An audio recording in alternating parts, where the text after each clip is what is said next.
I never thought I'd be the guy sitting here, typing out a story like this on some forum where people probably judge and give their expert advice. But honestly, I need to get this off my chest. Maybe it'll help me process everything, or maybe I just want someone to hear me out. So here goes. I met Emily about 3 years ago. She was sharp, funny, and had this way of making you feel like you were the only person in the room. We hit it off fast, and soon enough, we were inseparable. I thought I'd found my soulmate. She was beautiful, curvy, in all the right places with this sassy attitude that I loved. She could be a real bitch sometimes, but that's what made her her. We had a pretty normal relationship, or at least that's what I told myself. Things started changing a few months ago. At first, it was little things. She'd get defensive over nothing, hide her phone more often, and sometimes she'd be distant for days, acting like she was busy or just didn't want to talk. I figured she was stressed with work or whatever, but deep down, I felt something was off. I'd catch her secretly texting people, but she'd brush it off, say I was paranoid or insecure. Yeah, I was probably overthinking it, right? Then the big signs started popping up. She'd come home late from work dinners and claim she was just working late. I never saw her get home before 10 p.m., sometimes later. The worst part, she'd lie about where she was or who she was with. I'd find her deleting messages or hiding her screen. That little voice in my head kept nagging at me, but I kept convincing myself I was just imagining things. I was trying to trust her, hoping I was being ridiculous. But then the real bombshell dropped. 2 nights ago, I was lying in bed, scrolling through my phone, nothing unusual, just my usual late-night routine. That's when I saw it.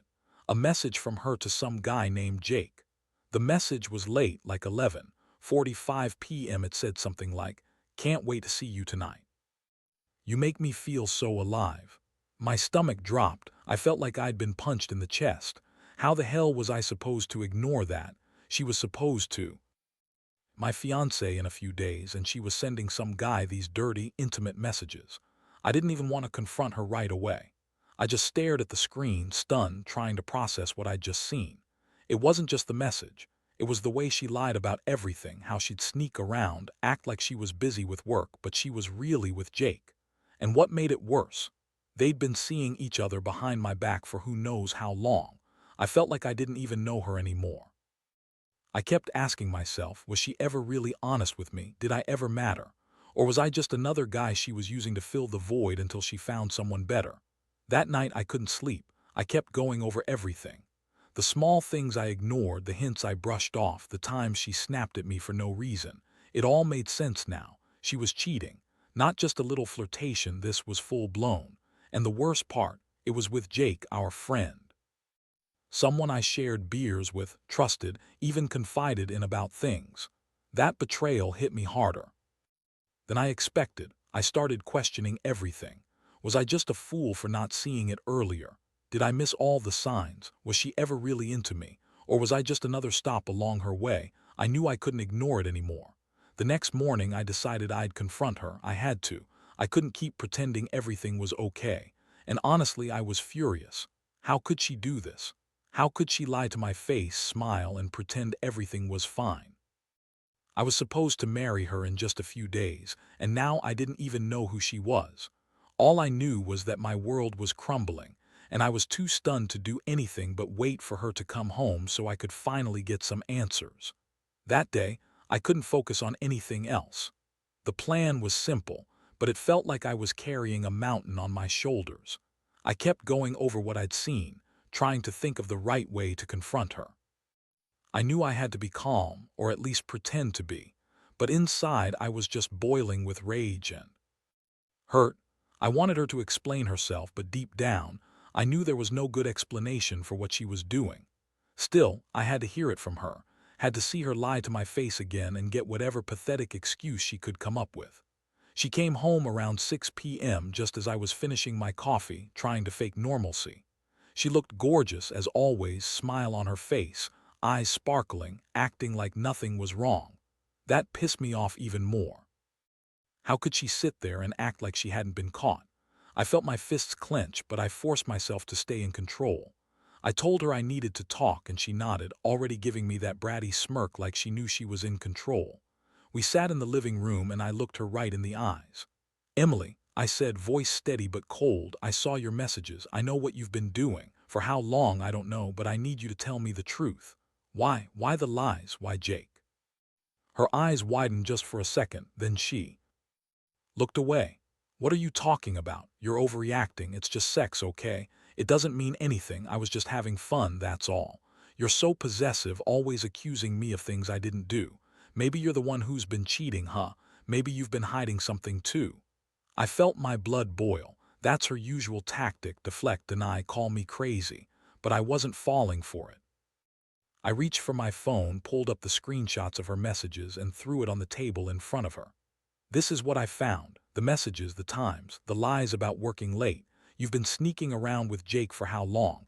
Do you even realize how much you've hurt me? How betrayed I feel right now? She scoffed, crossing her arms. Oh, so now you're the victim. Please, this is typical. You think I'm the only one who can cheat. Maybe I should show you some messages from your side, huh? Maybe you're not as innocent as you pretend to be. You're always so paranoid, always accusing me of stuff. I did nothing wrong. I don't owe you an explanation for anything. I clenched my fists. You're lying. You've been lying from the start.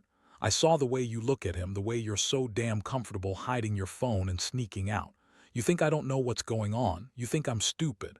I saw the way you texted him, how you said you couldn't wait to see him. That's not just sex, Emily. That's betrayal. And I'm not going to sit here and pretend it's okay. She rolled her eyes, her voice dripping with disdain. You're so dramatic. Honestly, you're making a mountain out of a molehill. Jake and I, we're just having fun. That's all it is. You're obsessing over nothing. You're probably jealous because I'm better in bed than you ever were. Maybe that's why you're so insecure. Or maybe you're just afraid of losing me because you know you're not enough.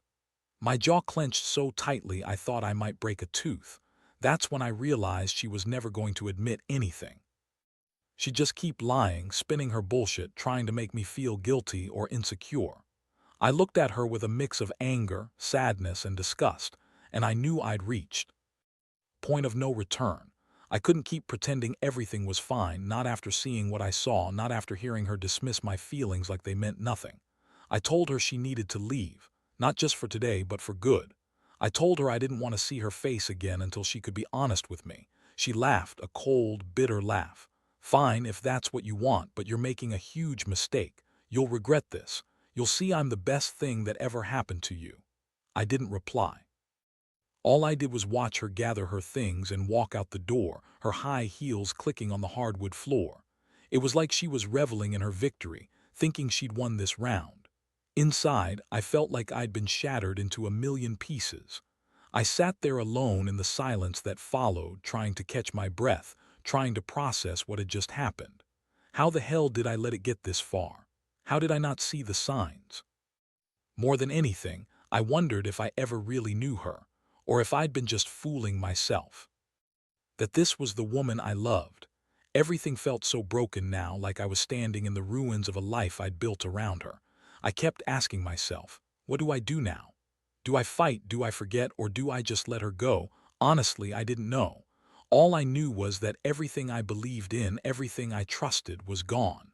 The days that followed were a blur. I didn't sleep much, couldn't eat much either.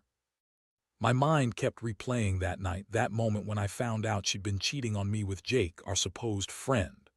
It was like a punch to the gut every time I remembered her smug face, the way she dismissed everything I said, how she lied with that irritating, bitchy tone.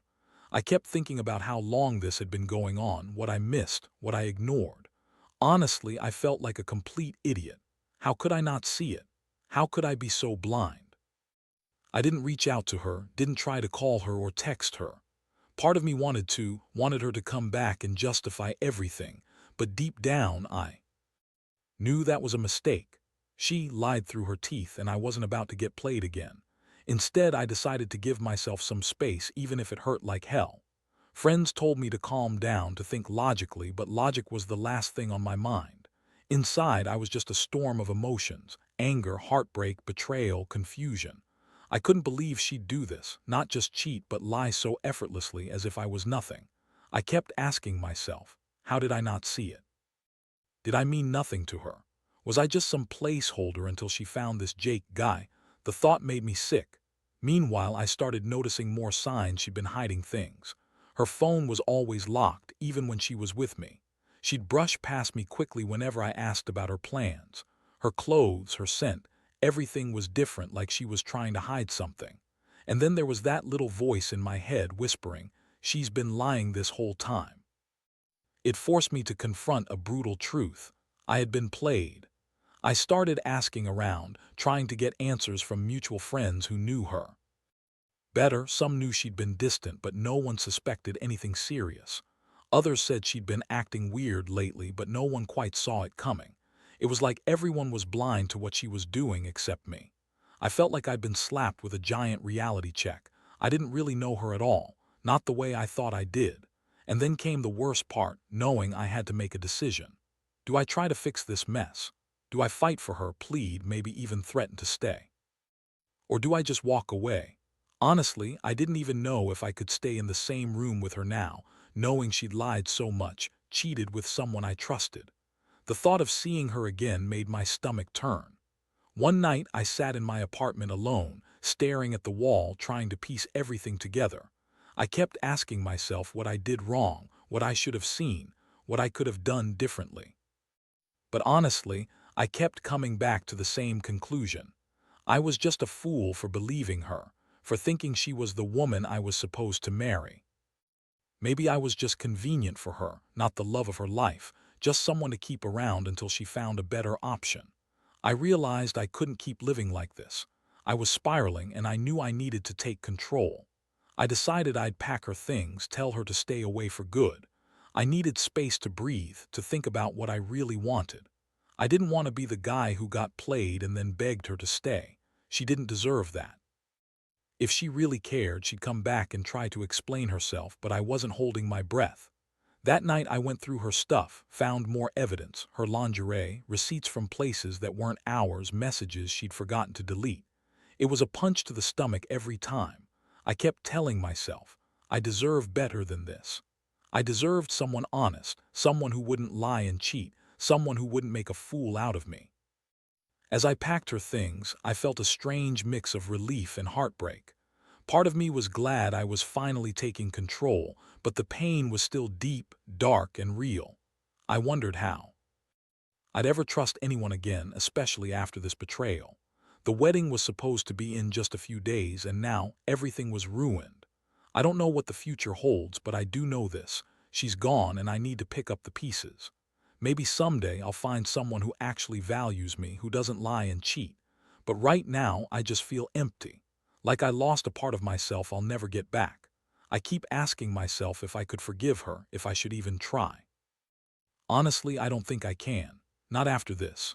Not after she threw everything away for some sex with Jake. That's what hurts the most, knowing I meant nothing to her. And that's the part I'll have to live with. The shock wore off, but the pain didn't. It was like a dull ache that wouldn't go away, no matter how much I tried to distract myself or pretend everything was fine. The worst part was knowing that I had trusted her blindly. I had built my whole life around her, and in just a few minutes she tore it all apart. I kept replaying the last conversation, the way she dismissed everything, how she looked at me like I was the one who was crazy for doubting her. That smug, bitchy smirk still haunted me. Some days I'd wake up expecting her to be there, waiting with some stupid excuse, some pathetic apology, but she never came back. I kept thinking about the last thing she said. "You're making a huge mistake. You'll regret this." Honestly, I don't think I'll ever regret not being with her. If anything, I regret trusting her at all. Day after day, I tried to keep busy, went to work, hung out with friends, even tried to dive into hobbies I used to love. But nothing seemed to fill the void she left. Every time I saw something that reminded me of her, my stomach churned. I'd see her favorite perfume on my pillow or her hairbrush in the bathroom, and it hit me like a punch to the gut. She was really gone. The woman I thought I knew was just a lie. The betrayal started to turn into anger. I'd get furious thinking about Jake and how he'd been so slick about it all.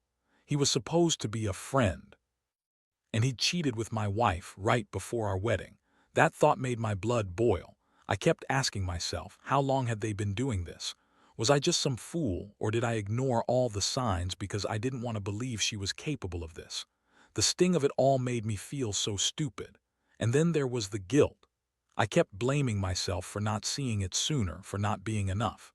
Maybe if I'd been better, more attentive, she wouldn't have looked elsewhere. But I knew deep down that she was just looking for an escape, some excitement, someone who'd give her what I couldn't. And she found it in Jake. I hated that I was losing her, but more than that, I hated myself for not seeing what was happening until it was too late. In those lonely nights, I started to question everything about our relationship. Was it ever real? Did she love me, or was I just a placeholder? Sometimes I thought maybe I was better off alone, free from the lies and betrayal. The thought of starting over felt terrifying, but I knew I couldn't go back to someone who'd lied to my face, who'd used me like a toy. I also had to deal with the practical side of things. I packed her belongings, tossed out her clothes, erased the pictures we took together. Each item felt like a punch to the heart. It wasn't just about losing her. It was about losing the future I'd envisioned, losing the trust I thought I had. It all seemed so fragile now, broken beyond repair. I kept thinking about the wedding, how I was supposed to be marrying her in just a few days, and how that whole plan had been a farce. It made me wonder if I ever truly knew her, or if I'd just been blind to the truth. I started questioning whether I should tell anyone, friends, family, anyone who knew us. But honestly, I didn't want to face their judgment. I felt ashamed, even though I knew I shouldn't. How could I have been so blind? How did I let this happen? Some part of me wanted to crawl under a rock and hide, but I knew I had to be strong, even if I didn't feel strong at all.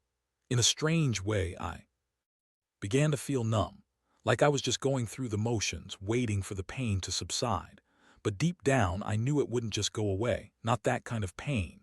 It was embedded in me now, a scar I'd carry forever. I realized I had to make a choice. Do I let this destroy me, or do I pick myself up and move on? I wasn't sure I was ready for the latter, but I knew staying stuck in this grief wasn't an option. So I decided I'd need some sort of final closure. Not just for me, but for my sanity. I had to confront her one last time, or maybe just say what I needed to say. I wanted her to know how much she'd hurt me, how betrayed I felt, how disgusted I was by her selfishness. I didn't expect her to care, but I needed to get it out of my system. I needed to feel like I was still human, still capable of standing up for myself after being knocked down so hard. That night I sat alone in my apartment, thinking about everything she'd done, everything I'd lost. I kept wondering if I'd ever be able to forgive her, or if I even wanted to. The answer was no. I knew I'd have to learn how to live with this pain, learn how to trust again, if that was even possible anymore. But for now, I just felt exhausted, like I'd hit rock bottom. The only thing I knew for sure was that I'd never let someone treat me like that again. Never again. After a couple of weeks, I finally managed to get some clarity, though I wouldn't say I was fully healed. The initial shock had faded just enough for me to breathe without feeling like I was drowning, but the wounds were still fresh. I kept going over everything in my head: her lies, her dismissiveness, Jake's smug attitude when she thought no one was looking. It all felt so surreal, like I was stuck in a nightmare I couldn't wake from. The worst part was the realization that I had given her everything, my trust, my future, and she'd thrown it all away for some fleeting sex and a lie. I knew I couldn't keep torturing myself with thoughts of her. I had to make a decision, one way or the other. The thing was, I didn't want to just forget her or move on quickly. I needed real closure. I needed to understand why she did it, or at least make her face the consequences of what she'd done. So I decided to confront her one last time, not to beg or plead, but to get some kind of final answer. I wanted to hear her out, see if she had any ounce of remorse, though deep down I already knew the truth. I reached out to her, asking her to meet me at that little coffee shop we used to go to before everything fell apart. She arrived looking her usual bitchy self, smirking, acting like she was better than everyone else. I sat across from her, trying to keep my composure, but inside I was boiling. "What do you want?" she asked, crossing her arms. "You're wasting your time. I don't have anything to say to you." I took a deep breath. "I just want to hear it from you. Why? Why did you do it? How long was this going on? Did you ever really love me, or was I just convenient for you?" She rolled her eyes. "You're so dramatic. You think I cheat on you because I don't love you. Honestly, you're so insecure. Maybe if you weren't so controlling, I wouldn't have looked elsewhere. I was bored, okay? Jake was just a distraction. Sex is sex. It doesn't mean I don't care about you. I felt anger flash through me. Distraction. You treat me like I'm some idiot who doesn't deserve honesty. I saw your messages, Emily. I saw how you talked about how much you wanted to see him, how you couldn't wait. That's more than just sex. That's betrayal. That's you throwing away everything we had. She scoffed. You're making a big deal out of nothing. I'm tired of your accusations. Maybe if you actually listened, you'd realize I never loved Jake. It's just sex, like I said. You're overreacting as usual. I looked at her, disgusted. You're lying, all of it. You don't get to brush this off. You lied, you cheated, and now you're pretending you're the victim. Well, I'm not stupid anymore. I see you for who you really are, someone selfish, manipulative, and unfaithful. She leaned back, smirking again. You think you're so perfect. Please, you're just mad because I don't need you anymore. Jake makes me feel alive, something you never did. Honestly, I don't care if you want to stay or go, whatever makes you feel better. I felt something break inside me. All the anger I'd been holding back boiled over. I realized I'd been fooling myself, trying to hold on to a relationship that was already dead. I looked at her, and for the first time I saw the truth, the cold, bitchy woman she'd become. The woman who'd lied to my face, who'd betrayed everything we stood for. I knew I couldn't do this anymore. I want you to leave, I said quietly but firmly. Don't contact me again. I don't want to see you or hear from you. I am done. She hesitated for a moment, then stood up, her face contorted with anger and contempt. Fine, if that's how you want it, but you'll regret this. You'll see I'm better than you think. She walked away, leaving me sitting there, feeling emptier than ever. As she disappeared out the door, I realized that I had just closed the chapter on a nightmare. It hurt. Like hell, but I knew I'd survive. I had to. Because the truth was, I deserved someone who wouldn't lie, cheat, and treat me like I was nothing. I deserved better. And maybe someday I'd find it. But for now, I just needed to breathe, to heal, and to learn how to trust again if I ever could. In the weeks that followed, I sank into this strange, quiet, almost numb state. I threw myself into work, trying to keep my mind off everything, but inside I knew I was still hurting, badly. Every time I thought I'd gotten used to the idea that Emily was gone, some little thing would remind me of her. Her scent on my pillow, her laugh in a memory, the sound of her voice dismissing my feelings as if they meant nothing. It all felt like a punch in the stomach every single day. People kept asking if I was okay, if I needed anything. Honestly, I appreciated the concern, but most days I just felt like I was barely holding it together. I kept asking myself if I ever truly knew her, if I'd been just blind or naive. The trust I'd once had was shattered into a million pieces, and I didn't know if I'd ever be able to put it back together. I started to doubt everything, my judgment, my instincts, even my own worth. I realized that the worst part wasn't losing her. It was losing the person I thought she was, the woman I believed was my partner, my future. Turns out, she was never that person, just a stranger hiding behind a pretty face and a sharp tongue. I kept asking myself how I missed all the signs, how I let her manipulate me for so long. But deep down, I knew I wasn't solely to blame. She was the one who lied, who betrayed, who made a fool of me. I also learned something else during this time, how strong I could be when I had to be. I started going to therapy, trying to unpack everything. It wasn't easy. Some days I'd wake up angry, other days I'd cry for the woman I thought I knew but who was really just a stranger. I came to accept that I'd been played, lied to, and used. But I also learned that I deserved better. I deserved someone who would be honest, loyal, and respectful. Someone who wouldn't cheat on me with our friend. Someone who wouldn't lie about sex and then dismiss my feelings as insecurity. There's no real closure in betrayal like this. No neat ending or perfect resolution. Just a realization that sometimes people aren't who they seem. That trust, once broken, is incredibly hard to mend. But I also know that I can survive it. I can move forward, even if it's one small step at a time. So I made a promise to myself. I'd stop blaming myself for her choices. I'd stop wondering what I did wrong, because the truth is, I did nothing wrong. She was the one who chose to cheat, to lie, to betray the bond we had. My job now is to rebuild, to heal, and to remember that I am worth more than someone who treats me like an option or a joke. It's been a brutal lesson, but one I needed. It's forced me to grow up, to finally see my worth. I know I'll love again someday, but for now, I've got to face the truth. I can't force someone to be loyal, and I can't make her stay when she clearly doesn't want to. The best thing I can do is to walk away, learn from this, and trust that someday I'll find someone who values me for who I am, not for what they can get or how easy I am to manipulate. And as I sit here, writing this all out, I realize that even in the depths of betrayal and heartbreak, there's a strange sense of liberation. I've lost a lot, but I've gained a clearer understanding of what I need and what I deserve. The road ahead is uncertain, but I'm finally ready to walk it. Alone if I have to, but stronger than I've ever been before. Because in the end, the only person who can truly heal me, who can ever truly know me, is myself.